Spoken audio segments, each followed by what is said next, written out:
চড়ে আজকে আমাদের এনসিপির নেতারা তারা মাগুরায় যাচ্ছে। এইখানে তো নিরপেক্ষতার প্রশ্ন।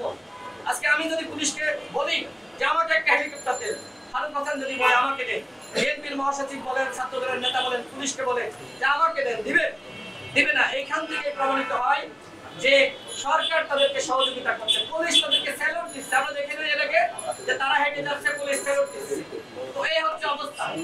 সুতরাং এই সরকারে এই দুইজন ছাত্র উপদেষ্টা থাকলে যে নিরপেক্ষ নির্বাচন হবে না, সেটি এই যে হেলিকপ্টারে চড়ে মাগুরায় যাচ্ছে তার মাধ্যমে প্রমাণিত হচ্ছে যে এরা যদি সরকারে থাকে আগামীতে অবাধ সুষ্ঠ নিরপেক্ষ নির্বাচন হবে না। এই ঈদে জামা জুতো অ্যাকসেসরিজের ডিসকাউন্ট এবং ইতিমধ্যে উপদেষ্টারা তাদেরকে আশীর্বাদ জানিয়েছে। প্রধান উপদেষ্টা নিজে তাদের ব্রাউন অ্যাম্বাসেডর হয়েছে। সুতরাং কোনোভাবে এই উপদেষ্টারা সরকারে থাকলে নিরপেক্ষ নির্বাচন হবে না। আরেকটি কথা আমি বলে রাখি, সেটি হলো যে অন্যান্য উপদেষ্টারা এই ছাত্র উপদেষ্টাদের অনুগত, যতটা না প্রধান উপদেষ্টার অনুগত তার থেকে বেশি এই ছাত্র উপদেষ্টাদের অনুগত।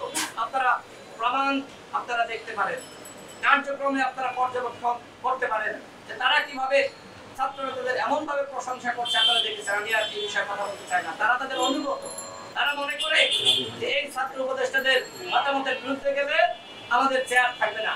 যে কারণে এই বর্তমান উপদেষ্টা পরিষদের অধিকাংশ উপদেষ্টারা এই ছাত্র নেতাদের অনুগত, দুইজন ছাত্র উপদেষ্টার অনুগত আর এটা তো বলে করেছে।